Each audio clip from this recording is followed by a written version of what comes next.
আজকের টপিক কেন্দ্রশাসিত অঞ্চল। বর্তমানে ভারতবর্ষে 8টি কেন্দ্রশাসিত অঞ্চল রয়েছে। আর এই 8টি কেন্দ্রশাসিত অঞ্চলের মধ্যে আজকে আমরা জম্মু কাশ্মীর, লাদাখ, চণ্ডীগড়, দিল্লি, দাদরানগর হাভেলি ও দমন দিউ এবং পন্ডিচেরি সম্পর্কে বিশদ আলোচনা করব। যেমন ভারতবর্ষের সবার উত্তরে লাদাখ নামক কেন্দ্রশাসিত রাজ্য অবস্থান করেছে।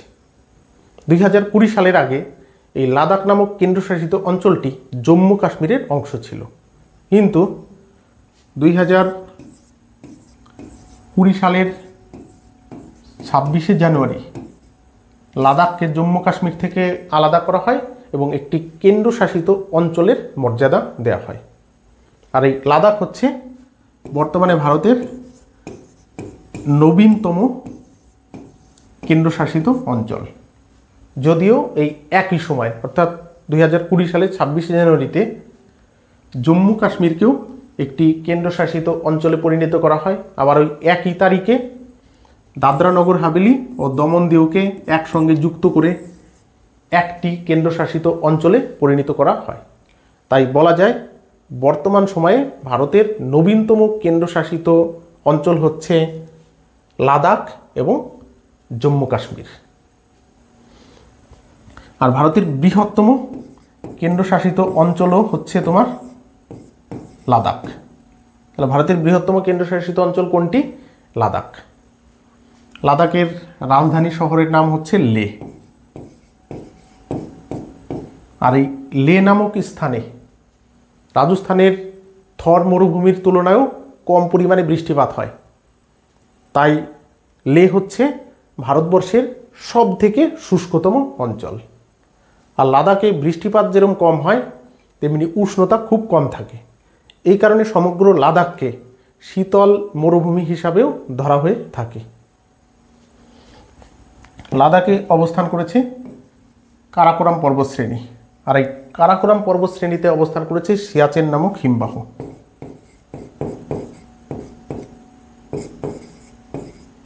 কি আছে? সিয়াচেন হিমবাহ। আর এই সিয়াচেন হিমবাহ হচ্ছে ভারতবর্ষের বৃহত্তম হিমবাহ, যার দৈর্ঘ্য হচ্ছে 76 কিলোমিটার প্রায়। তবে এই সিয়াচেন নামক অঞ্চলটি 1984 সালের আগে পাকাপাকিভাবে ভারতের অংশ ছিল না, কিন্তু 1984 সালে ভারতীয় সেনাবাহিনী দুটো অপারেশন চালায়। আর এই দুটো অপারেশনের মাধ্যমে সিয়াচেনকে পাকাপাকিভাবে ভারতের অন্তর্ভুক্ত করে। তাহলে সেই অপারেশন দুটোর নাম কি ছিল? একটির নাম ছিল অপারেশন রাজীব এবং আরেকটির নাম ছিল অপারেশন মেঘদূত। তাহলে অপারেশন রাজীব এবং অপারেশন মেঘদূতের মাধ্যমে 1984 সালে সিয়াচেন নামক স্থানটি পাকাপাকিভাবে ভারতের অংশরূপে গণ্য হতে থাকে। আর এই সিয়াচেনে বর্তমানে ভারতীয় সেনাবাহিনী রয়েছে। আর এই সিয়াচেনই হচ্ছে পৃথিবীর উচ্চতম যুদ্ধক্ষেত্র এবং শীতলতম যুদ্ধক্ষেত্র, কারণ এই অঞ্চলের উষ্ণতা সারা বছর -20 থেকে -40 ডিগ্রি পর্যন্ত থাকে। তাই পৃথিবীর শীতলতম এবং উচ্চতম যুদ্ধক্ষেত্র হিসাবে পরিচিত এই সিয়াচেন। এছাড়া লাদাখে আরও একটি গুরুত্বপূর্ণ স্থান রয়েছে, যে স্থানের নাম হচ্ছে কার্গিল। কি রয়েছে? কার্গিল। আর এই কার্গিলকে নিয়ে ভারত এবং পাকিস্তানের মধ্যে 1999 খ্রিস্টাব্দে কার্গিলের যুদ্ধ হয়। আর এই যুদ্ধে ভারতের সেনাবাহিনীও দুটো অপারেশন চালিয়েছিল। স্থলবাহিনী চালিয়েছিল অপারেশন বিজয় এবং আকাশ বাহিনী অর্থাৎ বায়ুবাহিনী চালিয়েছিল অপারেশন সফেদ সাগর। এই অপারেশন বিজয় এবং অপারেশন সফেদ সাগরের মাধ্যমে ভারতীয় সেনাবাহিনী 1999 খ্রিস্টাব্দে ভারত এবং পাকিস্তানের মধ্যে হওয়া কার্গিল যুদ্ধে জয়লাভ করেছিল। প্রশ্ন আসে মাঝে মাঝেই যে ভারতীয় স্থলবাহিনী কার্গিল যুদ্ধে কোন অপারেশন চালিয়েছিল? অপারেশন বিজয়। বিমান বাহিনী কোন অপারেশন চালিয়েছিল? অপারেশন সফেদ সাগর।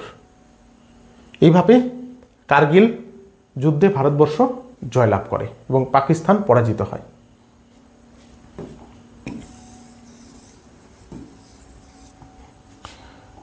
লাদাখের পাশে রয়েছে জম্মু কাশ্মীর। আর এই জম্মু কাশ্মীর রাজ্যটি 2020 সালের আগে একটি পূর্ণ রাজ্যরূপে অবস্থান করত, কিন্তু 2020 সালে 26শে জানুয়ারিতে এই জম্মু কাশ্মীরকে কেন্দ্রশাসিত অঞ্চলে পরিণত করা হয়। আর এই জম্মু কাশ্মীরের রাজধানীর নাম হচ্ছে শ্রীনগর।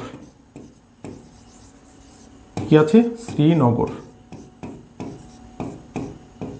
আর এই শ্রীনগর নামক শহরটি স্থাপন করেছিল সম্রাট অশোক। মৌর্য যুগে যখন বিন্দুসার ভারতবর্ষ শাসন করছিল তখন জম্মু কাশ্মীরে বিদ্রোহ দেখা দেয়। আর এই বিদ্রোহ দমনের জন্য বিন্দুসার তার ছোট ছেলে অশোককে প্রেরণ করে। অশোক জম্মু কাশ্মীরে যায় এবং সেই বিদ্রোহকে দমন করে। আর এই বিদ্রোহ দমন করার পরেই তিনি শ্রীনগর নামক শহরটি স্থাপন করেন। তাহলে বর্তমানে জম্মু কাশ্মীরের রাজধানী কি আছে? শ্রীনগর। তবে আর এই শ্রীনগর হচ্ছে তোমার গ্রীষ্মকালীন রাজধানী। তাহলে গ্রীষ্মকালীন জম্মু কাশ্মীরের রাজধানী থাকে শ্রীনগর। আবার যখন শীতের সিজন আসে তখন রাজধানী স্থানান্তর করা হয় জম্মুতে। তাহলে কখন? এটা হচ্ছে শীতের সময়। তাহলে জম্মু কাশ্মীরের রাজধানী ঋতু অনুসারে স্থানান্তর করা হয়। গ্রীষ্মকালে শ্রীনগর এবং শীতের সময় জম্মুতে তাকে স্থানান্তর করা হয়। জম্মু কাশ্মীর রাজ্যে 2020 সালের আগে দুটো আলাদা ধারা প্রচলিত ছিল। তাহলে সেই ধারাগুলো কি ছিল? 370 এবং 35-এর এ। অনেক সময় প্রশ্ন আসে 370 এবং 35-এর এ ধারা কোন রাজ্যের সঙ্গে সম্পর্কিত? আনসার হচ্ছে জম্মু কাশ্মীর। তবে আমরা যখন পলিটিক্যাল সায়েন্স পড়ব তখন এই 370 এবং 35-এর এ ধারায় কি বলা হয়েছে বিস্তারিত সে সময় আলোচনা করা হবে। আরেকটি কেন্দ্রশাসিত অঞ্চল হচ্ছে চণ্ডীগড়। আর এই চণ্ডীগড়কে বিতর্কিত অঞ্চল বলে কেন্দ্রশাসিত অঞ্চলে পরিণত করা হয়। 1966 সালের আগে হরিয়ানা এবং পাঞ্জাব মিলিতভাবে পেপসু নামে পরিচিত ছিল। কি নামে পরিচিত ছিল? পেপসু। আর এই পেপসুকে ভাষাগত কারণে ভাঙা হয়, ভেঙে দুটো রাজ্যে পরিণত করা হয়। হিন্দি ভাষী হচ্ছে হরিয়ানা এবং পাঞ্জাবি ভাষী হচ্ছে পাঞ্জাব। কিন্তু এই দুটো রাজ্যের মাঝে অবস্থান করত চণ্ডীগড় নামক শহর। আর এই চণ্ডীগড় শহরটিকে দুটো রাজ্যই দাবি করে। তাই ভারত সরকার 1966 সালে চণ্ডীগড়কে কেন্দ্রশাসিত অঞ্চলে পরিণত করে এবং পাঞ্জাব ও হরিয়ানার রাজধানী হিসাবে তৈরি করা হয় এই চণ্ডীগড়কে, বা রাজধানী বানানো হয় চণ্ডীগড়কে। চণ্ডীগড়ের নিচে রয়েছে আরও একটি কেন্দ্রশাসিত অঞ্চল, ভারতের রাজধানী দিল্লি। তাহলে ভারতের রাজধানী কি আছে? একটি কেন্দ্রশাসিত অঞ্চল। 1911 সালের আগে কলকাতা ছিল সমগ্র ভারতবর্ষের রাজধানী, কিন্তু 1911 খ্রিস্টাব্দে কলকাতা থেকে রাজধানী দিল্লিতে স্থানান্তর করা হয়। আর 1912 খ্রিস্টাব্দের 1 জানুয়ারি থেকে দিল্লিতে রাজধানীর যে কাজকর্ম সেই কাজকর্ম চালু হয়। অর্থাৎ রাজধানী কলকাতা থেকে দিল্লিতে স্থানান্তর করা হয় 1911 সালে, কিন্তু রাজধানী হিসাবে কার্যকাল চালু হয় 1912 সালের 1 জানুয়ারি থেকে। দিল্লিতে বেশ কিছু সাংস্কৃতিক ভূদৃশ্য রয়েছে ব্রিটিশ আমলের, যেমন ইন্ডিয়া গেট, রাষ্ট্রপতি ভবন, সংসদ ভবন এবং বিভিন্ন সরকারি ভবন। আর এই সাংস্কৃতিক ভূদৃশ্যগুলো নির্মাণ করেছিল বা ডিজাইন করেছিল ব্রিটিশ আর্কিটেক্ট এডমিন লুটিয়েন এবং জর্জ বেকার। এই কারণে বর্তমানে পুরাতন দিল্লিকে লুটিয়েন নগরীও বলা হয়ে থাকে। বা দিল্লিতে যে লালকেল্লা এবং জামা মসজিদ রয়েছে, সেই লালকেল্লা এবং জামা মসজিদ তৈরি করেছিল শাহজাহান। দিল্লির রাষ্ট্রপতি ভবন কোথায় অবস্থান করেছে? রায়সিনা হিলে অবস্থান করেছে। আর যে সংসদ ভবন রয়েছে সেই সংসদ ভবনকে পরিবর্তন করে নতুন সংসদ ভবন তৈরি করা হয়েছে। আর এই নতুন সংসদ ভবন তৈরি করা হয়েছিল সেন্ট্রাল ভিস্তা অনুসারে এবং তৈরি করেছে টাটা গোষ্ঠী। তাহলে টাটা গোষ্ঠী সেন্ট্রাল ভিস্তা অনুসারে দিল্লিতে নতুন সংসদ ভবন নির্মাণ করেছে। তাহলে হচ্ছে দিল্লি আরব সাগরের তীরে দাদরা নগর হাভেলি ও দমন দিউ নামক একটি কেন্দ্রশাসিত অঞ্চল রয়েছে। আর এই কেন্দ্রশাসিত অঞ্চলের বর্তমান রাজধানী হচ্ছে দমন। কি আছে? দমন। 1961 সালের আগে এই দাদরা নগর হাভেলি ও দমন দিউ পর্তুগালিদের উপনিবেশ ছিল। আর এই 1961 সালে পর্তুগালিরা দাদরা নগর হাভেলি ও দমন দিউ ছেড়ে পালিয়ে যেতে বাধ্য হয়। ফলে ভারত সরকার এই দাদরা নগর হাভেলি ও দমন দিউকে সাংস্কৃতিক ভিন্নতার জন্য একটি কেন্দ্রশাসিত অঞ্চলে পরিণত করে। কি হয়েছে? কেন্দ্রশাসিত অঞ্চলে পরিণত করেছে। এছাড়া আরেকটি কেন্দ্রশাসিত অঞ্চল রয়েছে যার নাম হচ্ছে পন্ডিচেরি। আর এই পন্ডিচেরি যে শহর, এই শহর স্থাপন করেছিল ফরাসিরা। ভারতবর্ষের 3টে রাজ্যের 4টে জায়গায় ফরাসিরা উপনিবেশ স্থাপন করেছিল। আর এই 4টে জায়গাকে একসঙ্গে বলা হয় পন্ডিচেরি। তাহলে কোথায় কোথায় রয়েছে? অন্ধ্রপ্রদেশের ইয়ানাম, তামিলনাড়ুর পন্ডিচেরি, তামিলনাড়ুতে আর একটা অংশ অবস্থান করেছে যার নাম হচ্ছে কারিকাল, কেরলে অবস্থান করেছে মাহে। তাহলে মাহে, কারিকাল, পন্ডিচেরি, ইয়ানাম এই 4টে স্থানকে একসঙ্গে বলা হয় পন্ডিচেরি।